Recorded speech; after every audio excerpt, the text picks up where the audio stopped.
Good medical morning. This story comes to us from Channel 10 in Miami. And before we get started, comment below if you can answer this medical trivia question. What is this condition? Comment below.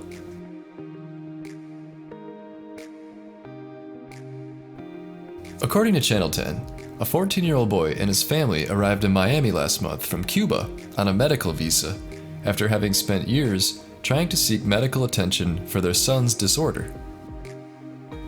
In just a few weeks, Emanuel Zayas will get the help he needs at Jackson Memorial Hospital. For the past 2 years, Zayas watched a benign tumor grow from his jaw, making it difficult for him to breathe and eat. It was a medical case that doctors in his native Cuba could do nothing about. The teen will undergo surgery this month to remove the 10-pound growth, a procedure that will take 8 to 10 hours and requires a team of 4 surgeons. The surgeon, Dr. Marx, said, "The length of surgery time-wise has little to do with how people recover.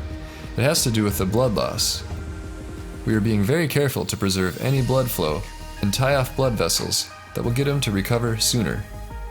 Zayas has suffered from polyostotic fibrous dysplasia since he was 2 years old.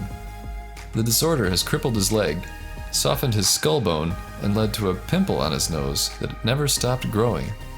Left untreated, the tumor would most certainly fracture his neck and suffocate him, doctors said.